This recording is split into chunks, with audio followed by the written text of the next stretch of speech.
நீங்கள் தவறவிட்ட எபிசோடுகளை இப்பொழுதே காணுங்கள் உங்கள் Tandivan.com மற்றும் Tandivan யூடியூப் சேனலில்.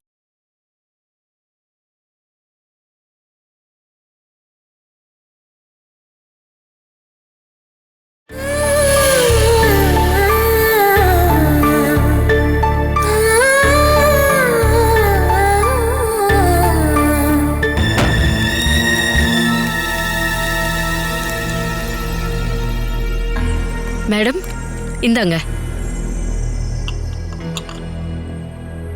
இருந்தாலும் அந்த சுதா டீச்சர் நம்மளை இப்படி ஏமாத்திட்டாங்களே மேடம்.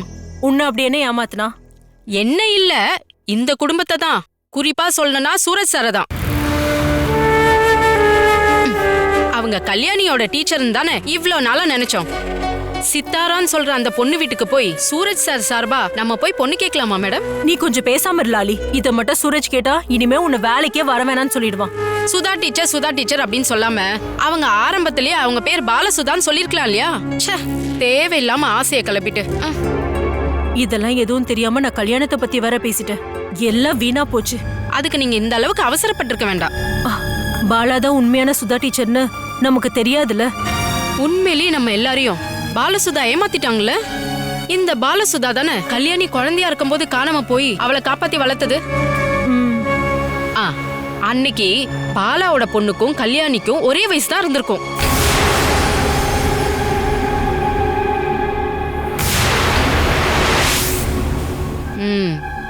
அப்படின்னா என்னோட கணிப்பு சரியாதான் இருந்திருக்கு. இந்த பாலசுதா கல்யாணிக்கு பதிலா அன்னைக்கு திருப்பி கொடுத்தது அவங்க பொண்ணுதான். சத்தியமா சொல்றேன் மேடம், குழந்தைங்கள நிச்சயமா மாத்திருக்காங்க. நீ ஏலாளி இப்ப பைத்தியக்காரத்தனமா என்னென்னமோ பேசுற? இங்க பாருங்க மேடம், நம்ம காசு இல்லாம கஷ்டத்துல வாழ்ந்துட்டு இருக்கும் போது தன்னோட குழந்தைங்களுக்கு நல்ல சாப்பாடும் நல்ல ட்ரெஸ்ஸும் கிடைக்கணும் அப்படின்னு எந்த அம்மா தான் ஆசைப்பட மாட்டாங்க. அதுக்காக தான் அவங்க பெத்த குழந்தைய இங்க கொண்டு வந்து கொடுத்துட்டு சூரஜ் சார் குழந்தைய அவங்க எடுத்துக்கிட்டாங்க.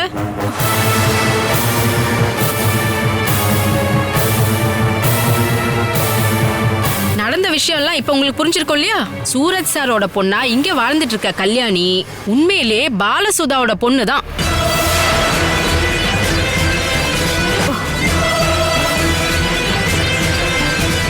சூரஜ் சாரோட பொண்ணு அங்க வாழ்ந்துட்டு இருக்கா.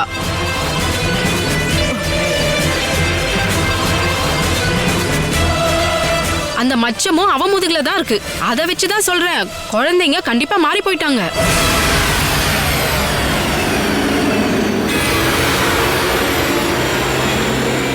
அந்த அகிலா தான் சூரஜ் சாரோட பொண்ணா இந்த வீட்டுல வாழ வேண்டியவ. பாவம், நம்ம உடனே அந்த உண்மையை வெளியே கொண்டு வந்தாகணும் மேடம். நீ என்னடி என்னென்னமோ கதை சொல்லிட்டு இருக்க? இதுக்கப்புறம் மச்சத்தை பத்தி பேசுறது சூரஜுக்கு தெரிய வந்தது அந்த நிமிஷமே வீட்டை விட்டு வெளியே போயிடுவேன். என்ன வெளியே அனுப்புனா பிரச்சனை தீராது. ஒரு DNA டெஸ்ட் பண்ணி பாருங்க, அப்போ உண்மை வெளியே வரும்.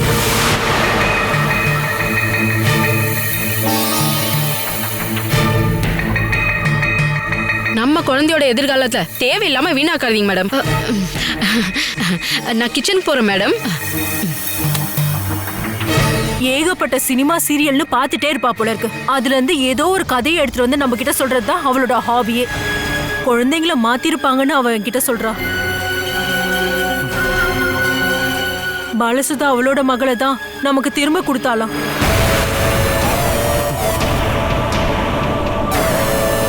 சரி, நீ எங்க போற? டிஎஸ்பி ஆபீஸ்க்கு. பிரவீனாவையும் ஜெயக்குமாரியும் அங்க வர சொல்லிருக்காங்க. நஷ்டஈடு முதற்கொண்டு பேங்க்ல இருந்து திருடின பணத்தையும் 6 மாசத்துக்குள்ள திருப்பி கொடுத்துறேன்னு அவங்க சொல்லிருக்காங்க. பாலா இந்த விஷயத்தை கண்டுபிடிச்சதால பெரிய நஷ்டத்துல இருந்து தப்பிச்சிட்டோம். நான் டிஎஸ்பி ஆபீஸ்க்கு போறத நீங்க அப்பா கிட்ட சொல்லிடுங்க. அப்பா படுத்துட்டு இருக்காரு, நீ வந்து சொல்லிட்டு போ. நீங்க சொன்னீங்கன்னா போதும். ஏதாவது தேவைப்பட்டா நான் அப்பாவுக்கு ஃபோன் பண்ணி சொல்றேன். டேய், இப்ப பேங்க்ல நிலைமை எப்படி இருக்கு? ஒரு வாரத்துக்குள்ள ஒரு முடிவு எடுத்தே ஆகணும். ஒரு பெரிய ஆபத்துல இருந்து நம்மள காப்பாத்துனது பாலாதான். அதுக்கு ஒரு நன்றியாவது அவகிட்ட சொல்லணும்டா. உன்னால முடியலனா நானாச்சும் போறேன்டா. நீங்க இப்போதைக்கு யாரையும் பார்க்க வேண்டாம். முதல்ல பேங்க்ல நடந்த திருட்டுத்தனம் எல்லாத்தையும் எப்படி சரி பண்ணணுங்கிற விஷயத்த மட்டும் இப்ப நான் பாக்குறேமா.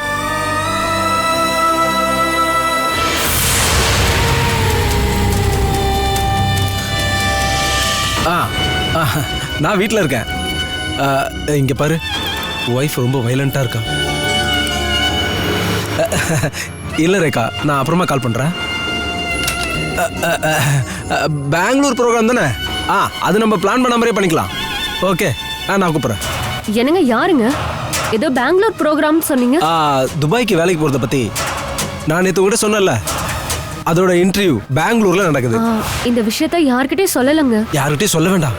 எல்லாம் ரெடியான பிறகு இந்த வீட்டையும் இடத்தையும் வித்துட்டு உன்னை உங்க வீட்டுல விட்ட பிறகுதான் எனக்கு நிம்மதியா இருக்கும். அதிகபட்சம் 6 மாசம். அதுக்கப்புறம் நானும் வந்துருவேன். உங்களை பார்க்காம என்னால இருக்க முடியாதுங்க. வீடியோ கால் இருக்குல்ல, 45 நிமிஷத்துக்கு ஒரு வாட்டி கால் பண்ணலாம்ல. அது என்ன 45 நிமிஷம்? அவ்வளவு நெருக்கமா இருக்கவங்க ஒரு தடவை பார்த்துட்டாங்கன்னா 50 நிமிஷம் கழிச்சு மறுபடியும் பார்க்கணும்னு தோணும். அதனாலதான் நான் இந்த 45 நிமிஷத்தை சொன்னேன். ஓ அப்படியா? ஆமா, இப்ப எங்க கிளம்புறீங்க நீங்க? பாண்டிச்சேரிக்கு. நாளைக்கு தான் நான் திரும்பி வருவேன். நாளைக்கா? ஒரு முக்கியமான வேலை, நான் போய் தான் ஆகணும். 45 நிமிஷத்துக்கு ஒரு வாட்டி கால் பண்ணட்டுமா? அதெல்லாம் வேண்டாம். ஒரு நாள் பிரிஞ்சிருக்கிறதுலாம் ரொம்ப சுகம். அப்பதான் அடுத்த நாள் பார்க்கும்போது ரொம்ப சந்தோஷமா இருக்கும். மாப்பிள்ள, நீங்க இப்ப போயிட்டு எப்ப வருவீங்க? நாளைக்கு மத்தியானத்துக்குள்ள வந்துருவேன். வீட்டுக்கு நான் எப்ப வருவேன்னு இவ அப்பா தினமும் கேட்டுட்டு இருக்காரு. நான் வந்ததுக்கு அப்புறம் உங்களை கொண்டு போய் விடுறேன். நான் ஒரு விஷயம் சொல்றத வச்சு உங்க குடும்ப விஷயத்துல நான் தலையிடுறதா நினைக்காதீங்க. உங்க அண்ணன் கூட இருக்க சகவாசத்தை நீங்க விட்டுட்டீங்கன்னா நல்லா இருக்கும். அது சரிதான். வேணுமாமா இங்க வரும்போதெல்லாம் இவங்க 2 பேரும் ரகசியமா ஏதோ பேசிக்கிறாங்க.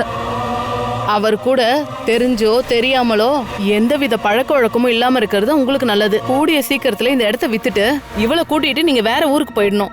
அப்பதான் நல்லது நடக்கும். அத்தை, அதுக்கான வேலையை நான் பார்த்துக்கிட்டு தான் இருக்கேன். இப்ப இருக்க சூழ்நிலையில நான் யாரையும் பகச்சிக்கலாம் முடியாது. அதனாலதான். பகச்சிக்க வேண்டாம். எப்படியாவது அவங்கள வீட்டை விட்டு அனுப்பிட்டா போதும். இல்லனா அவங்க உங்களுக்கு பெரும் தலைவலி ஆயிடுவாங்க மாப்பிள்ள.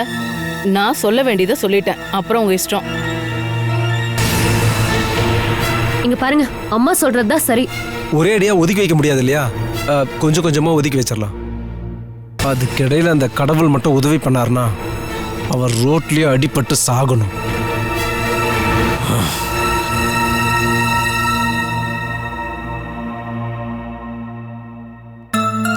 கொஞ்சம் சீக்கிரம் வாங்க. தினமும் சோறு வடிக்காம கொஞ்சம் நூடுல்ஸ் செஞ்சாதான் என்னமா? முதல்ல அம்மாவுக்கு கவர்மெண்ட் வேலை கிடைக்கட்டும், அதுக்கப்புறம் நான் நூடுல்ஸ் செஞ்சு தரேன். அகிலா, உனக்கு சாப்பாடு எடுத்து வச்சிருக்கேன், வாமா. உன்னோட அக்காக்கு என்னடா ஆச்சு? கூப்பிடறதுக்கு முன்னாடி சாப்பாடு பரிமாற வருவா. அகிலா, அவளுக்கு வேண்டாம், நீங்க கூப்பிடாதீங்க. நூடுல்ஸ் செஞ்ச பிறகு கூப்பிடலாம். நீ என்னம்மா படுத்துட்டு இருந்தியா? உனக்கு அந்த மாதிரி பழக்கெல்லாம் இல்லவே இல்லையே. வா, வந்து உட்காந்து சாப்பிடு. எனக்கு பசிக்கவே இல்லம்மா. அப்படிலாம் நீ சொல்லக்கூடாது. நைட்டு டின்னர் சாப்பிடாம நீ தூங்க கூடாது. எனக்கு சாப்பிடணும்னு தோணவே இல்லம்மா.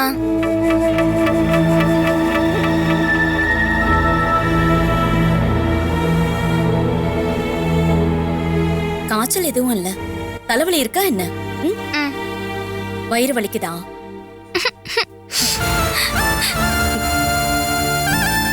என்னமாச்சு? ஒன்னும் இல்லம்மா.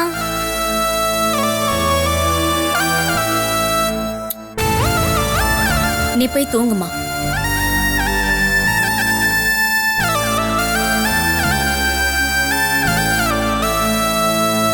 வேணு, நான் உனக்கு சாப்பாடு வைக்கிறேன். எனக்கு நூடுல்ஸ் தான் வேணும். இன்னைக்கு நீ சாப்பாடு சாப்பிடு, நாளைக்கு உனக்கு அம்மா செஞ்சு தருவாங்க, சரியா? ஃபுல்லா சாப்பிடணும். போதும். போதுமா?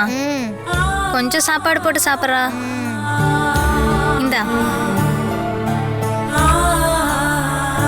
சாப்பிட்றா.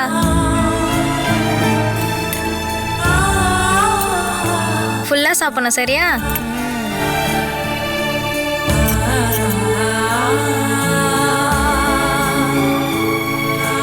இந்தா இதையும் சாப்பிடு, நல்லா இருக்கும். இதுவும் வைக்கவா? கொஞ்சமா சாப்பிடு. இதை ஊற்றி சாப்பிட்டா ரொம்ப டேஸ்டா இருக்கும்.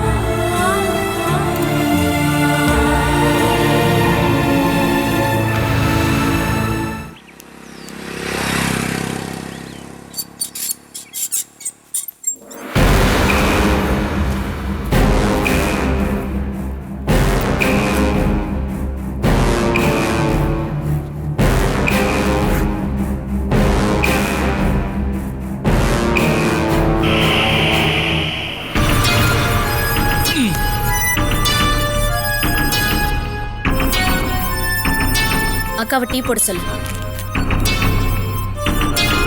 எங்க கிளம்பிட்டீங்க? என் வீட்டுக்கு. எந்திரிச்சு நடக்கிற அளவுக்கு உடம்புல தெம்பு வந்ததுக்கு அப்புறம் பொண்டாட்டியும் பிள்ளைங்களும் தேவையில்லைல்ல? இங்க கிடைக்கிற பாசம் எல்லாம் உங்க வீட்டுல கிடைக்கணும் எதிர்பார்க்காதீங்க.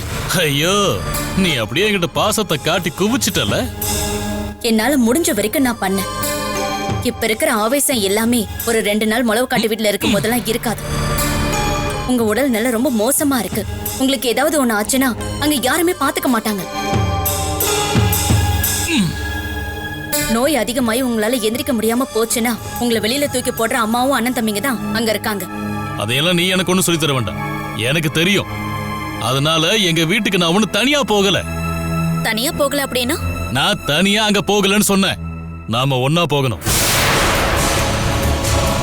அங்க நாம தங்கறதுக்கு ஒரு வீடு இருக்கு. உன்னையும் குழந்தைங்களையும் கூட்டிட்டு நான் அங்கதான் போறேன். சீக்கிரம் போய் ரெடி ஆயிட்டு வா, நாம கிளம்பணும். நான் வரேன். அங்க நிரந்தரமா தங்கறதுக்கு இல்ல. என்னுடைய பாதுகாப்பும் அரவணைப்பும் பத்தலன்னு சொல்லி இந்த வீட்டை விட்டு போன உங்க அம்மாவுடைய நிலைமை எப்படி இருக்குன்னு நான் வந்து பார்க்கணும். அம்மா எப்படி இருக்காங்கன்னு பாக்குறதுக்கு இல்ல, எங்கோட நீ நிரந்தரமா தங்கணும்னு தான் நான் உன்னை கூட்டிட்டு போறேன். அதுக்கு நீங்க வேற ஆளை தான் பார்க்கணும். உனக்கு அங்க வரதுக்கு இஷ்டம் இல்லைன்னா 2 குழந்தைகள்ல ஒரு குழந்தைய என் கூட அனுப்பு. இங்க இருந்து யாரும் உங்க கூட வர மாட்டாங்க. நீ வரணும்னு அவசியம் இல்ல. அகிலாவை நாங்க கூட்டிட்டு போறேன். என்ன பையன் வேண்டாமா? ஓ, அவன் உங்களுக்கு பிறந்தவனான சந்தேகமா இருக்குல்ல? இவனை நீயே வச்சுக்கோ, பையனாச்சே. உனக்கு ஏத்தபடி இவனை நீ வளர்த்துக்கலாம். ஆனா என் பொண்ணு அவ அம்மா மாதிரி அவ இஷ்டப்படி வளர்க்கறதுக்கு எனக்கு விருப்பம் இல்ல. அவளை நான் கூட்டிட்டு போய் நல்ல அந்தஸ்தா வளர்த்து காட்டுறேன். உங்களுடைய அந்தஸ்துல அவ ஒண்ணும் வளர வேண்டாம். அப்படி நீ முடிவெடுத்தா போதுமா என்ன? அவங்களுடைய விஷயத்துல இப்ப நான் தான் முடிவெடுத்து ஆகணும். ஒரு அப்பாங்கிற முறையில எனக்கு அவ மேல உரிமை இருக்குடி. அப்படின்னா அந்த உரிமையை வச்சு நீங்க அவளை கூப்பிட்டு பாருங்க. எந்த எதிர்ப்பும் இல்லாம என் பொண்ணு அகிலா உங்க கூட வரதா இருந்தா தாராளமா கூட்டிட்டு போங்க. அம்மாடி அகிலா, அகிலாமா கொஞ்சம் வெளியே வா.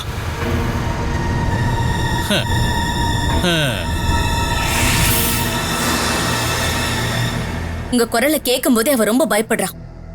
நீங்க போறதா இருந்தா இந்த வீட்டை விட்டு தனியாவே போகலாம். அகிலா, அகிலா கொஞ்சம் வெளியே வாமா. உங்க பலத்தை யூஸ் பண்ணி என்னுடைய பொண்ணை இங்க இருந்து உங்களால கூட்டிட்டு போக முடியாது. அகிலா, அம்மாடி.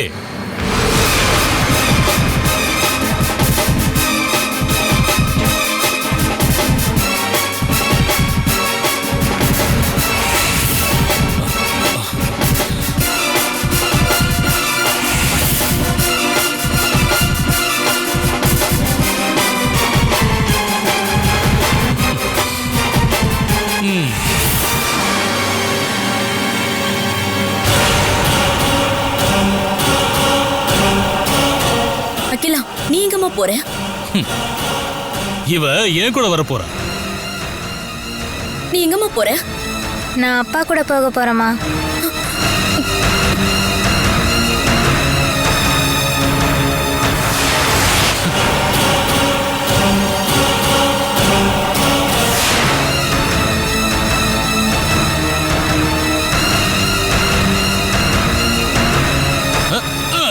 கேட்டல்ல, என்னோட பொண்ணு என் கூட வர போறா.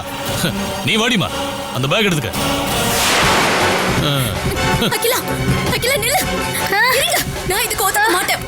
நீ உள்ள போமா, போ. நீ சொல்றது இல்ல, இனிமே நான் சொல்றதான் இவ கேட்க போறா. என்னோட பொண்ணு நான் உங்க கூட அனுப்ப மாட்டேன். இவ முழு மனசோட வரதா இருந்தா உங்க கூட கூட்டிட்டு போங்கன்னு நீ தானடி சொன்ன. நீங்க இவ்வளவு மிரட்டியோ பயமுறுத்தியோ வச்சிருக்கீங்கன்னு நினைக்கிறேன். அத இவகிட்ட கேளு. அகிலா, அப்பா உன்னை மிரட்டி சம்மதிக்க வச்சாரா?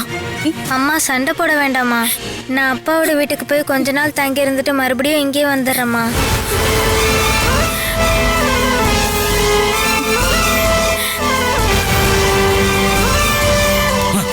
இதுக்கப்புறமும் உனக்கு இன்னும் நம்பிக்கை வரலையா என்ன? கூப்பிடுறி, கூப்பிடு. ஊர்க்காரங்களையோ இல்ல உன் ஃப்ரெண்ட்ஸையோ இல்ல போலீஸையோ கூப்பிடு. அவங்க முன்னாடியும் இவ எதை எதடி சொல்லுவா.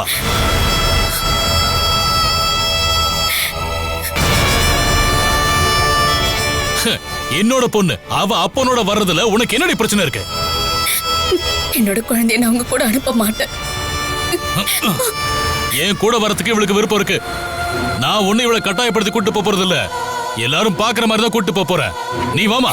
இவ்வளவு இங்க இருந்து கூட்டிட்டு போக முடியாது. நான் விட மாட்டேன். தள்ளி போடி அந்த பக்கம். அகிலா சொன்ன கேளு. நீ வா. ஏய் நீ வாமா. அம்மா கிட்ட அம்மா வந்துரு. வேண்டாம், சத்தம் போடாதீங்கம்மா, நான் போயிட்டு வரேம்மா. நீ வாமா.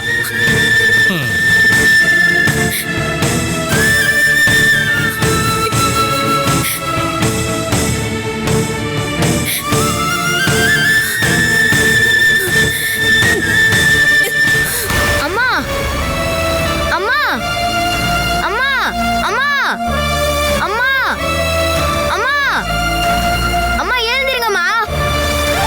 அம்மா அம்மா எந்திரிங்க.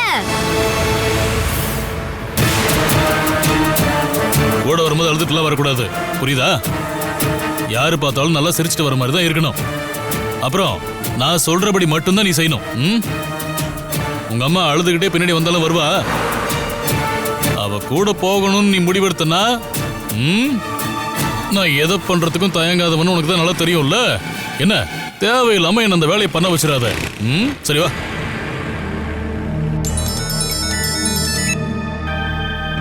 சொல்லு பாலா.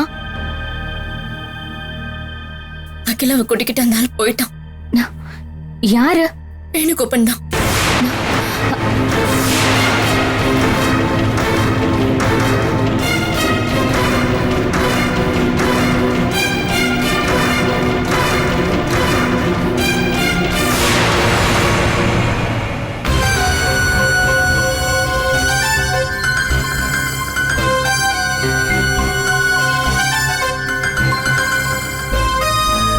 அம்மா உடம்பு முடியாம இருக்காங்க.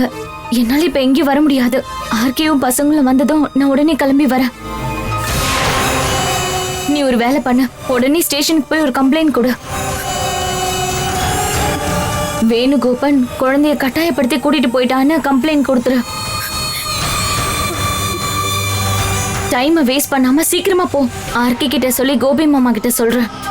நீ சீக்கிரமா போ.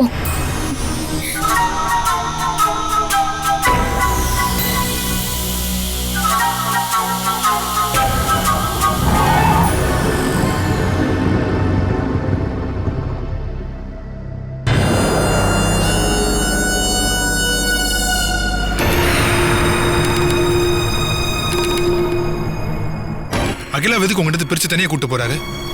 அவளை எதுக்காக அந்த ஆள் கூட அனுப்பி வச்ச? பாலா, என்னதான் நடந்தது? அந்த ஆள் அக்கா கூட்டிட்டு வீட்ல இருந்து கிளம்பி போயிட்டாரு. பாலா, அகிலா வந்தால் கட்டாயப்படுத்தி கூட்டு போயிருக்காரா? எனக்கு தெரியாது சிவா. எந்த எதிர்ப்பும் காட்டாம தான் என் பொண்ணு அவர் கூட போயிருக்கா. அவளுக்கு என்ன மருந்து கொடுத்த மயக்கினான்னு சத்தியமா எனக்கு தெரியாது சிவா. அந்த ஆள் அகிலாவை கூட்டிட்டு பஸ் ஸ்டாண்ட்ல பஸ் ஏறி போறத நான் கண்ணால பார்த்தேன் பாலா. அகிலாவோட முகத்தை பார்க்கும்போது ஏதோ பயந்து போயிருக்கான்னு தோணுது. அந்த ஆள் என் பொண்ணு என்கிட்ட இருந்து பிரிச்சு கூட்டிட்டு போகணும்னு முடிவு பண்ணிட்டான் போல இருக்கு. எனக்கு என் பொண்ணு திரும்ப கிடைக்கணும் சிவா. அம்மா, நம்ம போய் அக்காவை திரும்ப கூட்டிட்டு வந்துடலாமா? அகிலா கிட்ட சொல்லி ஏதோ பயன்படுத்தி தான் அந்த ஆள் அவளை கூட்டு போயிருக்கணும் பாலா. அவளுக்கு எந்த ஆபத்தும் வர்றதுக்கு முன்னாடியே நம்மள காப்பாத்தி கூட்டு வரணும் பாலா. நான் மண்டிட்டு கெஞ்சி கூத்தாடி காலு பிடிச்சு கூட நான் கேட்டு பார்த்துட்டேன். அந்த ஆள் வெட்டி கொடுக்கவே இல்லை. நான் அவ்வளவு தூரம் சண்டை போட்டும் கூட நான் அப்பா கூட போய்க்கிறேன்னு என் பொண்ணு சொல்லிட்டு போயிட்டா. அவ அந்த ஆள் கூட போறேன்னு சொல்லும் போது நான் என்ன பண்ண முடியும் சிவா? சிவா, எனக்கு என் பொண்ணு திரும்ப கிடைக்கணும். நீ இங்கே நின்னு வருத்தப்பட்டு இருந்தா ஒண்ணும் நடக்காது பாலா. நேரா போலீஸ் ஸ்டேஷனுக்கு போய் என் புருஷன் குழந்தைய பிரிச்சு கூட்டு போயிட்டான்னு கம்ப்ளைண்ட் கொடுக்கணும். அதுக்கெல்லாம் டைம் வேஸ்ட் பண்ணக்கூடாது, உடனே பண்ணணும். கூட்டிட்டு போறது அவளுடைய அப்பா தானே கேட்டாங்கன்னா? 8 வருஷமா ஜெயில் எடுத்துட்டு வந்த ஒரு கொலைகாரன் தான் அவனோட அப்பாவா? அவளை கூட்டிட்டு போனது மனநோயாளியா எப்பவும் குடிகாரனா இருக்கிற ஒரு மனுஷன். அதை நீ ஞாபகத்துல வச்சுக்க. உன் மேல இருக்கிற கோபத்தினால குழந்தை இருக்க கூடாதுன்னு நினைச்சான்னா அந்த நஷ்டம் உனக்கு மட்டும்தான்.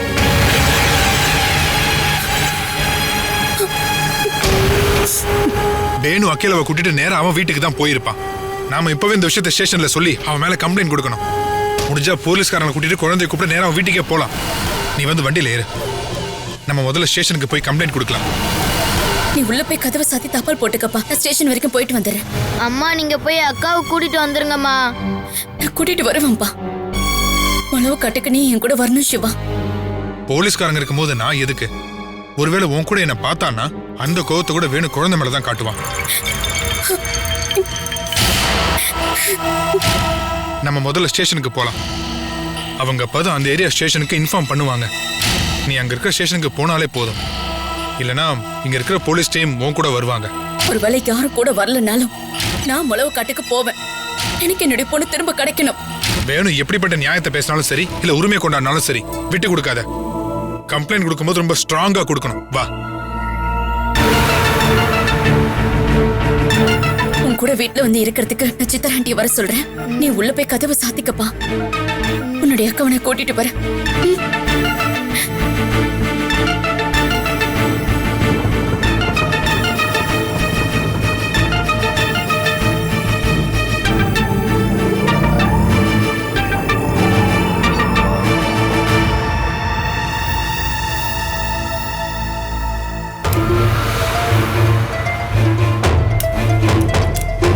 இங்க பாரு சுமேஷ், நீ சொல்றதெல்லாம் நல்லா இருக்கு. ஆனா இதுக்கப்புறம் இந்த விஷயத்துல அடி வாங்குறதுக்கு என்னால முடியாது. என்னோட உடம்பு இதுக்கு மேல தாங்காது. அதனாலதான் சொல்றேன்.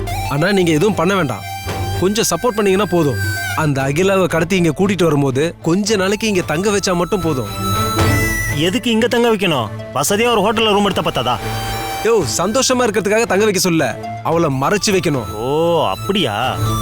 அகிலாவை அங்க இருந்து இங்க கூட்டிட்டு வர்றதுக்கு 2 பேரை நான் ரெடி பண்ணி வச்சிருக்கேன். போன தடவை நீ ஏற்பாடு பண்ண ஆளாலதான் நான் இப்ப நடக்க முடியாம இப்படி இருக்கேன். நல்ல வேளை சிவபிரசாத் கையில மாட்டினேன். ஊர்க்காரங்க மத்தியில மாட்டியிருந்தேன், உண்டு இல்லன்னு பண்ணிருப்பாங்க. அந்த மாதிரியான விஷயங்களை நீங்க தான் என்ன கூட்டிட்டு போனதே இல்லையே. அதனாலதான் உங்களுக்கு இந்த மாதிரி ஆயிருக்கு. சரிதான்டா, இல்லன்னா மொத்தமா நீ தான் அடி வாங்கியிருப்ப. அகிலாவை நம்ம இங்க கடத்திட்டு வந்துட்டோம்னா அதை பண்ணது வேணன்னு பாலா நினைப்பா. அதுக்கு எதிராக போலீஸ்ல கம்ப்ளைண்ட்டும் கொடுப்பா. வேணண்ணனை போலீஸ் கஸ்டடியில கேள்வி கேட்டாங்கன்னா வேணண்ணனு கோபம் வந்து அண்ணன் திரும்பி வந்தாருன்னா பாலாவை கொன்னுடுவார். அதுக்கப்புறம் அந்த வீட்டுல பாலா இல்லாம போயிடுவா. இது வரைக்கும் நீங்க பட்ட கஷ்ட நஷ்டத்துக்கு நல்ல அமௌண்ட்டை நான் உங்களுக்கு தரேன். அதுல எனக்கு இன்ட்ரெஸ்டே இல்ல. ஆனா குழந்தைய கடத்துறதுக்கு நீ ஏற்பாடு பண்ற ஆளு யாரா இருக்கும்னு எனக்கு பயமா இருக்கு. எதுக்காக முதலாளி? வேற ஆளு நான் தான் இருக்கேன்ல. நீயா? ஆமா, நான் உங்ககிட்ட வேலைக்கு வரதுக்கு முன்னாடி எத்தனை பேரை கடத்திருக்கேன்னு தெரியுங்களா? சத்தியமாவா? சத்தியமா. நீங்க மட்டும் என் கூட ஸ்ட்ராங்கா இருந்தீங்கன்னா இந்த ஆபரேஷனை நாம நடத்தலாம். என்னோட நிலைமையை நீ பார்த்தல்ல. முதலாளி, நீங்க கார்ல உட்காந்துட்டு இருந்தாலே போதும், மத்ததெல்லாம் நான் பாத்துக்கிறேன். சுமேஷ், உனக்காக இந்த தடவை கடைசியா ஒரு முயற்சி பண்ணி பாக்குறேன். ஆனா கொஞ்சம் செலவாகும். செலவுலாம் ஒரு பிரச்சனையே இல்ல. கருப்பான முகமுடி வேணும். அந்த குழந்தைய மயக்கமடைய வைக்கிறதுக்கு மருந்து வேணும். குளோரோஃபார்ம் போதும்ல, அதை நான் ரெடி பண்ணி தரேன். அப்படின்னா சீக்கிரமா அதுக்கான ஏற்பாடு பண்ணு. முடிஞ்சா இன்னைக்கே கிட்னாப் பண்ணிடலாம். பகல்லையா? ராத்திரி ஆகட்டும். ராத்திரி ரிஸ்க். பகல் நேரமா இருந்தா பாலா வேலைக்கு போயிடுவா, குழந்தைங்க வீட்டுல இருப்பாங்க. ஏதாவது ஒரு வகையில அகிலாவை வெளியில வர வச்சுட்டா புடிச்சு வண்டியில தூக்கி போட்டு போயிட்டே இருக்க வேண்டியதா. சரி, நம்ம பார்க்கலாம். ஆனா இந்த முயற்சியில பாலா என் வீட்டை விட்டு நிரந்தரமா போயாகணும். அவளோட விஷயத்த வேணும்னு பார்த்துப்பாரு. நீங்க குழந்தைய மட்டும் கூட்டிட்டு வாங்க. Catch us on TV, Tandivan.com, Facebook and YouTube.